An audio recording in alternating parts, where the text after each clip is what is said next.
C'est les mamies de Saint-Victoré. Les mamies, elles sont bien connues parce qu'elles sont très sympathiques et elles font très très bien à manger. C'est la cuisine de mamie en fait.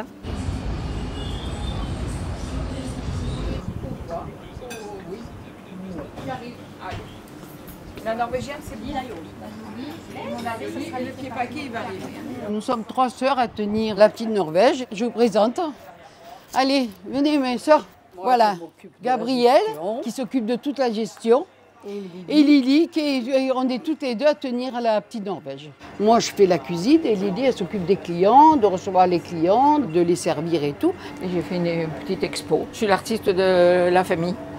Donc, ça fait carrément une équipe soudée. Bon, des fois, comme je dis, dans les équipes, il y a des heurts dans toutes les familles, mais c'est bien. C'est ce qu'il faut, de toute façon. Et si c'était trop plat, ça serait, plat. Vous avez Bergen, là c'est guerre en guerre, là on y était là. On était en haut des montagnes, nous. Et puis là, c'est de nous, quand on s'est marié avec mon mari norvégien, Hans Theodor Seiby.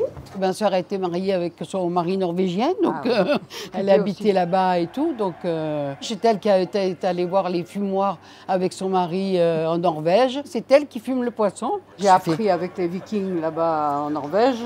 D'ailleurs, Marie-Christine est allée travailler là-bas aussi. Voilà, quelque temps. Pour qu'elle connaisse un petit peu le système. Norvégienne. Ça a été une découverte, un coup de cœur. Et on a fait tout en bateau, la côte norvégienne et tout ça. Vous savez, tout le monde dit dans les pays froids, les gens ils sont froids. Mais c'est pas vrai du tout. C'est des gens qui sont affables. Ma soeur, elle a eu au départ un coup de cœur pour son mari. Et moi, j'ai eu le coup de cœur quand je suis partie travailler là-bas. Voilà. Vous voyez, chez nous, c'est tout petit. Hein, c'est vraiment minuscule. Hein. Les clients, ils voient tout. Ils voient tout ce qui se passe en cuisine. Comme ça. Ils savent ce qu'ils mangent. La petite Norvège, 17 ans. On a ouvert en juillet 2007 et depuis 17 ans, on est là. Je ne comptais pas rester autant à Saint-Victoré parce que moi, je ne suis pas vraiment de Saint-Victoré. Hein. Nous, on est de la Côte d'Azur. J'ai habité Grasse pendant une vingtaine d'années. Moi, j'aimais bien voyager. Avant, je faisais que des saisons. J'allais à Val d'Isère, à Méribel, l'hiver. L'été, on allait à Saint-Raphaël. Mon frère avait un restaurant, donc des fois on a fait des saisons avec lui. Et on s'est arrêté là, à la petite Norvège. Et en fin de compte, comme ça nous plaît, puis que maintenant on a un certain âge, que les voyages, ça déforme les valises, et pas que les valises. Donc automatiquement, on s'est installé là, tranquille, ici, à Saint-Victoré, parce que ma soeur a une propriété, donc c'était plus facile de se rassembler. Ça, c'est la pâte à crêpes, pour faire les crêpes maison. Vous avez le coup de main. Oh, des fois, je la loupe, hein. Si je suis un peu énervée. Je goûte tout, moi. T'as raison. Goûte. Mange la crêpe. Tu lui permets que je pose l'autre? Je ne sais pas. Ah non. Voilà, merci. Alors, les plats qu'on a importés, le dessert, c'est le fameux riz crème. Vous avez le ribet. Le ribet, c'est la côte de porc, bien sûr, qui a une cuisson très, très, très longue et qui est un petit peu, pas caramélisée, mais presque. Il y a 3 à 4 heures de cuisson. Et puis après, c'est fondant, c'est délicieux. Et ça se sert avec, ils appellent ça le surcol, mais en fait, c'est du chou rouge. Et le saumon, le fameux saumon, bien sûr. L'assiette norvégienne, pour nous, c'est 2 toasts grillés, l'omelette sur le toast, comme les Norvégiennes mangent, avec une brouillade, avec un écrasé de pommes de terre mayonnaise, des petits légumes en spaghettis, courgettes et carottes, de la salade verte, un peu des tomates, donc ça fait une assiette complète. Et ça, c'est pied paquet, c'est pas norvégien, mais c'est apprécié. Non, mais c'est traditionnel. C'est traditionnel. Nous, on est dans la tradition.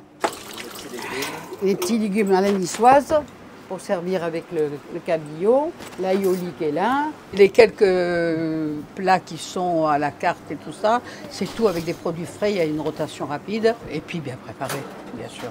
Moi, vous savez, quand je vais dans un restaurant et que je vois une carte immense, je me méfie toujours pour la fraîcheur. Hein. Voilà. L'aïoli, comme on la mange. Comme ça.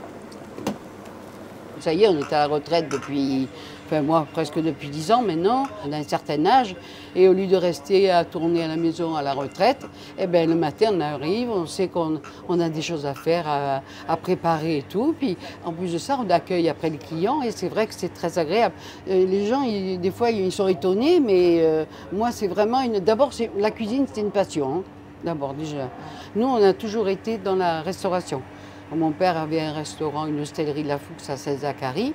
Et on a grandi dans la restauration. Donc il nous a à chaque fois fait venir en cuisine, parce que lui c'était un chef cuisinier, il avait travaillé sur le Liberté, sur le Normandie. Après il a ouvert cette auberge pour voir ses enfants grandir.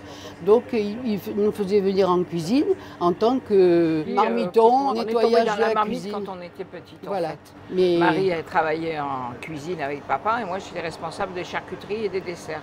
Voilà. Et des salades. Et en plus, quand même, c'est tellement agréable quelqu'un qui mange, enfin qui déguste quelque chose et puis qui vous fait des compliments et tout. Vous avez passé une super journée là. Quand le soir, vous arrivez le soir, vous dites c'était une super journée parce que c'est agréable de savoir qu'on est encore utile à quelque chose et que les gens vous apprécient.